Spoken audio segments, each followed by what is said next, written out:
The first time I realized my family was willing to bury me alive for money, it was over a Ring doorbell clip. My sister had played it in court like it was proof I was a monster, and I sat there silent, watching myself on the screen, wondering why my grandfather had whispered one strange word to me before he died: gatekeeper. My name is Magnolia Hartley. I am 32. I work as a compliance manager for a mid-sized investment firm, the kind of job where you learn one brutal truth early: people lie with their mouths, but documents do not.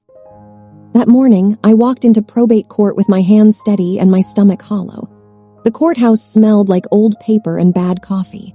My sister, Quinn, sat at the petitioner table in a black dress that cost more than my car payment used to. She cried the second she saw the judge, soft and delicate, like grief was a luxury product. Her lawyer pointed at me like I was a stain. "Your Honor, we demand immediate control of the estate. The respondent is a thief." She isolated the deceased. She kept him drugged and confused. She is not family, she is hired help who got greedy. My mother nodded along, lips tight, eyes shining with that familiar kind of rage that pretends to be sadness. My father leaned back like he owned the room, like intimidation could bend a judge the way it bent waiters and contractors and me when I was a kid. The judge looked at me. "Miss Hartley, do you object?" I did not stand. I did not shake my head. I just folded my hands and spoke calmly, because I had learned that if you give people a fight, they feel alive. If you give them silence, they start stepping on their own lies. "Not yet," I said. "I am waiting for the gatekeeper." Quinn's eyes flicked to my face, confused, then annoyed, like I was doing the wrong kind of grief. Her lawyer smirked and leaned into it. She refuses to answer because she has no answer. That is when the doors opened. Not dramatic, not loud, just the tired swing of heavy wood, like the building itself was bored of family drama. A man walked in with a plain haircut and a gray suit that didn't fit right in the shoulders. He carried a scuffed briefcase and a canvas folder hugged to his chest like something fragile. He did not look at the gallery. He did not look at my parents. He did not look at Quinn. He walked straight to the clerk, set down a sealed packet, and faced the bench. "Your Honor," he said, voice flat and dry, "I am Milo Rhodes. I represent the trust division of Harbor State Credit Union. We are the acting trustee for the Hartley Family Trust." The air changed. It went from hot and emotional to cold and procedural. I saw it on my father's face first, the moment he understood he could not bully a contract. Quinn's lawyer shot to his feet. "Objection. We have not been notified of any trustee. This is a probate matter." The judge didn't even glance up. "Sit down, counsel." He slit the packet open and began to read, eyes moving faster than his hands. Paper turned. A stamp flashed, then another. My mother's fingers clenched around her purse until the leather creaked. Quinn's crying stopped so fast it looked like someone had flipped a switch inside her. The judge lifted his gaze. "Miss Hartley, are you aware that your grandfather transferred his assets into an irrevocable trust prior to his death?" Quinn gasped like the word irrevocable had slapped her. "He did not know what he was doing," she said, voice sharp. "He was confused. That is why we are here." The judge's expression did not change. The trust certification states otherwise, and it contains a provision regarding legal challenges. He cleared his throat and read slowly, like he wanted every syllable to land. "Any beneficiary who initiates or joins a legal action attacking the trust, or challenging the grantor's capacity, forfeits their interest immediately." My father made a sound that wasn't quite a cough and wasn't quite a laugh. Quinn's lawyer's face drained. Then Quinn turned toward me, and her voice dropped into something ugly. "You knew." I met her eyes. I didn't deny it. I didn't explain. I just let the silence do what it does best, make guilty people talk. My father leaned forward, furious, whispering like he could still command me. Fix this right now." And for one flicker of a second, I was 14 again, sitting at a kitchen table with my jaw swollen from surgery, listening to my father blame our entire financial collapse on me. He told everyone I was the reason. He told me I was the reason. I carried that shame like a second spine for years. I worked, I paid, I apologized for existing. But I was not 14 anymore.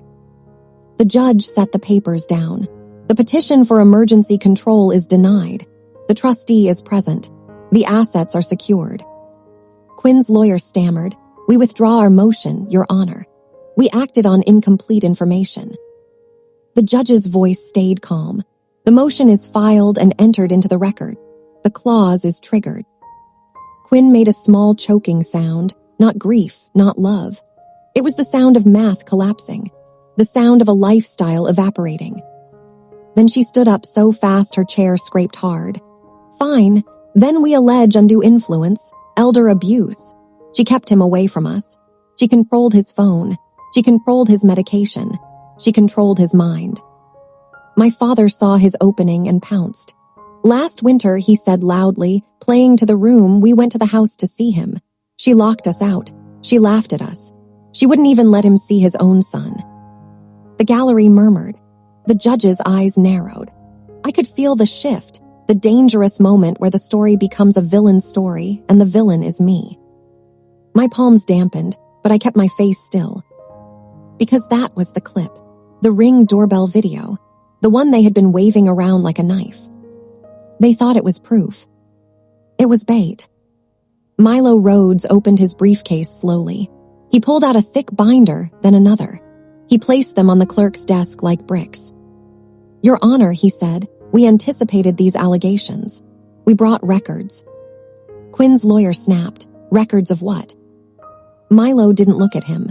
Communication, visits, medical capacity, and a supplemental file from the county archives. My chest tightened just slightly because that last part meant the gatekeeper had arrived. Grandpa had planned for this. He had planned for their hunger and their lies like a man building a storm shelter. The judge leaned forward. "Explain." Milo opened the first binder. Exhibit 1, itemized phone records for the grantor's number for the last several years. Exhibit 2, his written contact log, maintained in his own hand. Exhibit 3, medical affidavits of capacity, completed before every trust amendment. Quinn's face went pale. My mother's mouth parted. My father's confidence cracked like thin ice. And that was when Quinn's lawyer lifted his chin and said the most reckless thing he could have said, the thing I needed him to say. "Then show us the night she locked them out," he said. "Show the court the video." Quick real-life pause. "I read the comments when I'm worn out, and seeing your location reminds me I'm not telling this into an empty room. Like, subscribe and drop your city, state, or country. Now, back to the story." Milo reached into the canvas folder and removed a single flash drive, small and black, like something harmless. He held it up. "This contains the doorbell footage," he said, "and the audio you cannot hear from the version they posted." The judge nodded once. "Play it." Quinn stared at me like she was finally seeing a stranger. I stared back, quiet, because I already knew what the full audio would prove. On that video, you could hear my grandfather begging me not to open the door. The courtroom speakers popped once, then the video filled the silence with that grainy nighttime sound. Wind, distant traffic, the tiny metallic click of the doorbell camera switching to night mode. On the screen, my parents stood on the porch in matching holiday sweaters, smiling too wide, swaying just enough to make my stomach tighten. Quinn was behind them, phone already raised, ready to record a perfect family moment. My father knocked, then knocked harder, then started pounding like the door had insulted him. "Open up," he slurred, voice thick and angry. "We know he is in there." My mother laughed, high and brittle. "Come on, Dad, we brought presents." Then the part Quinn never played. From inside the house, you could hear my grandfather, thin and raspy like every breath scraped. "Please, no, not tonight." The judge's eyes flicked to me for half a second, then back to the screen. My father kept pounding. "You ungrateful old man," he shouted, as if my grandfather could be disciplined into dying politely. "You don't get to cut us out." Quinn's face started to change. Not shame yet. Fear, because she realized what was happening. The sound in the room was not the sound of a loving family turned away. It was the sound of a dying man being hunted. Then my voice came through, low, steady, and close to him. "Grandpa, breathe. Look at me. You're okay. I'm right here." And his voice answered, trembling, "Maggie, don't open it, please. Don't let them see me like this." My throat tightened anyway, even though I had heard that plea in my head 1,000 times. It never stopped hurting. It just stopped controlling me. On the screen, you couldn't see me. You only saw the door. But you heard me move, the soft squeak of wood under my feet and my whisper, almost too quiet to catch. "I won't, I promise." Quinn's lawyer made a small sound, like he wanted to object but couldn't find where. The judge lifted one hand, and the room stayed locked. The pounding got worse. My father started kicking the bottom of the door, hard enough to rattle the frame. "Open the door, you little leech," he yelled. "You're stealing from us." My grandfather's oxygen machine beeped in frantic bursts. He wheezed, panicked, as if the noise itself was dragging him closer to the edge. Then the audio captured something else. My mother, close to the camera now, voice dropping into something mean and intimate. "If you don't open the door, Magnolia," she said, "we will tell everyone you did this. We will tell everyone you trapped him. We will ruin you." I felt the entire courtroom lean in without moving. People love a story. They love a villain. My mother had tried to write me into that role for most of my life. On the video, my voice didn't rise. It didn't shake. "Okay," I said. That single word did something to my parents. My father paused mid-kick. My mother's smile twitched, confused. They were used to me pleading, explaining, apologizing. They were used to me trying to earn permission to breathe. But the video kept playing. My father turned to Quinn, and his voice was loud again, performative. "Record this. Record that she's keeping him prisoner. This is our proof." Quinn's phone light flickered on and painted the door a harsh white. And then, in the reflection of the glass panel beside it, you could see what I had seen that night. My grandfather's shadow, not standing, not walking. Slumped low, oxygen tubing trailing like a lifeline, one hand clamped around my wrist. The judge exhaled slowly through his nose. He didn't look angry yet. He looked disgusted. Milo Rhodes stepped forward. "Your Honor, the audio also contains the emergency call initiated that night." He clicked again. A new file opened. My grandfather's voice, barely there. "Help. They're here, my heart. I can't. Then a sudden stop. The call ended before it connected. Not because he changed his mind. Because the pounding stopped and they left, satisfied that they had created footage they could weaponize later. Quinn's lawyer's face had gone stiff, like the muscles were trying to hold in panic. My father started to rise, but his own attorney grabbed his sleeve and yanked him down hard. The judge leaned toward Quinn. "Miss Rhodes, you alleged isolation. You alleged coercion. You alleged abuse. The evidence presented shows harassment and intimidation directed at the grantor while he was medically fragile." Quinn tried to cry again, but the tears didn't come on command this time. She swallowed, then pointed at Milo like he was the problem. "That log could be fake," she snapped. "The records could be cherry-picked. She could have deleted calls. She controlled everything." My mother nodded quickly. Yes, she controlled his phone. That was the second twist they didn't see coming, because my grandfather hadn't only kept a contact log. He had kept receipts of my parents' lies, and he had also kept receipts of mine. Milo opened the binder and slid out a single page. He held it up so the judge could see the header. "This is a letter of instruction from the grantor to the trustee," he said. "It was signed and notarized. It addresses the exact allegation you are making, that Magnolia controlled communication." My stomach did a slow roll. I had not read that letter. Grandpa never showed it to me. He only told me the gatekeeper would know what to do. Milo handed it to the clerk. The judge read in silence, eyes moving line by line. Then he looked up at me.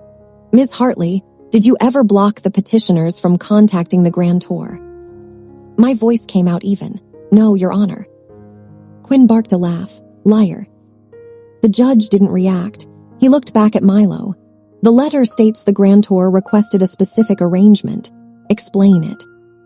Milo nodded. The grantor asked that all calls from family members be routed through a recorded line maintained by the credit union. He did this so there would be a neutral record of attempts to contact him and of his responses. The gallery made a soft wave of noise. My mother's eyes widened. My father's jaw tightened so hard I thought his teeth might crack. Quinn stared at me, horrified. "You never told me that."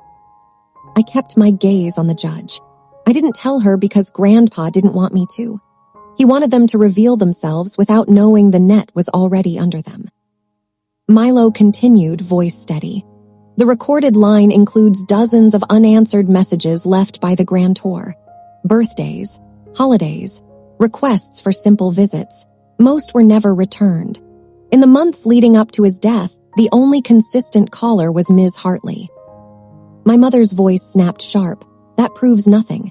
She was living there, of course she called. The judge's eyes narrowed.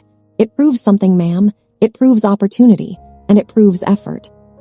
Quinn's lawyer found his breath again, desperate. Your Honor, even if communication was recorded, the grantor's capacity is still at issue. He was elderly. He was medicated. This trust should be suspended pending investigation. Milo looked at me just briefly. My cue. I stood for the first time, and the wooden floor creaked under my shoes. Every eye in the room hit my face like a spotlight. I felt my heartbeat in my throat, but I kept my shoulders loose. Your Honor, I said, they are right about one thing. Grandpa was elderly. He was sick, and that is exactly why he planned. I turned slightly toward Quinn, not to challenge her, but to let her feel the weight of my calm. They didn't lose him because I locked a door, I said softly. They lost him because they stopped showing up long before he stopped breathing. The room had gone very quiet.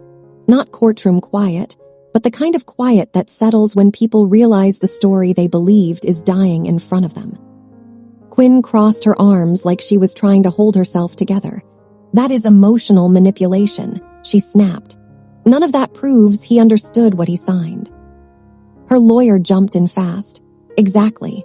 We demand proof of competency at the time of the trust creation. I almost smiled. Almost. Milo Rhodes opened the final binder with the careful calm of a man who enjoys watching plans unfold exactly as designed. Your Honor, he said. The grantor anticipated this argument as well. He slid a new stack of documents across the desk. Medical affidavits. Evaluations conducted by independent specialists, each dated on the morning of every major trust amendment. Quinn leaned forward, frowning. Those can be bought. The judge gave her a look that should have set off alarms in her head. These are licensed forensic psychiatrists, he said, chosen by the bank, not by Ms. Hartley. Milo nodded. And we have more than paper, we have recordings. The word recordings landed like a stone, dropped into still water. From a small portable speaker, my grandfather's voice filled the room, stronger than I remembered. Clear, focused. My name is Thomas Hartley, he said in the recording. I am making these decisions because I do not trust my son or my granddaughter with my care or my finances. Magnolia has been the only person who stayed. This trust is to protect her from them. Quinn flinched like she had been slapped. My mother whispered something sharp under her breath. My father stared at the table, jaw working. The judge folded his hands. Based on the evidence before the court, he said slowly, I find that the grantor was competent, the trust is valid, and the no contest clause has been triggered. Quinn shot to her feet. This is not fair, she cried. She tricked him. No, the judge replied, his voice hard now. She protected him. The gavel came down. Petition denied. Sanctions to be considered. Court adjourned. Just like that, years of bullying, lies, and guilt collapsed into a single clean sound of wood hitting wood.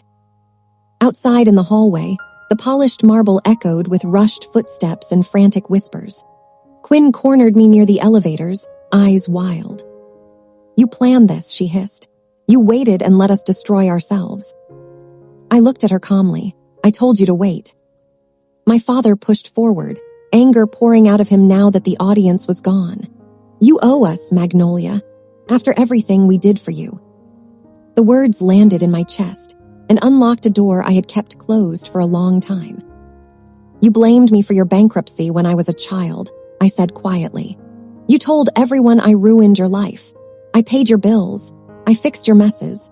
And when Grandpa needed you, you were too busy spending his money before he was even gone." My mother tried a softer approach, the voice she used when she needed something. "We are family," she said. "We can work this out. Just talk to the trustee. Tell them you want to share." I felt something inside me finally straighten, a spine I had earned instead of inherited.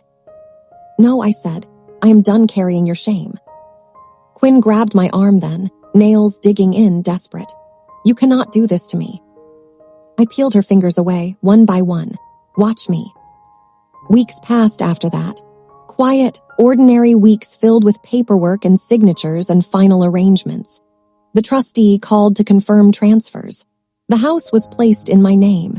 The accounts were settled exactly as Grandpa wanted. Quinn filed appeals. They went nowhere. She filed complaints. They were dismissed. Without the promise of millions, her friends faded, her lifestyle shrank, and the perfect image she had built started to crack. My parents tried to call. I let the phone ring. One afternoon, I sat alone in Grandpa's old study, sunlight resting warm on the worn desk. The leather journal lay there, heavy with years of his careful handwriting. I opened to the last page. "If you are reading this, Maggie," he had written, "then they did exactly what I knew they would do. You were never the problem. You were the answer." I closed the book and let myself breathe for the first time in a long time. There was no dramatic celebration, no shouting victory, just a slow, peaceful settling, like a storm finally moving away from the shore. The truth is, silent revenge does not look like fireworks. It looked like paperwork. It looked like patience. It looked like letting people trip over the traps they built for you. A month later, I changed my phone number. I donated the rest of my parents' old boxes of accusations and guilt to the trash where they belonged. I planted new flowers in Grandpa's garden. I learned how to live in a house that felt like safety instead of a battlefield. And one ordinary morning, as I stood on that same porch with a cup of coffee in my hands, the doorbell camera blinked on. No pounding, no shouting, no lies waiting to be recorded. Just quiet. The gate was finally closed, and this time, I was the one who decided it would never open again.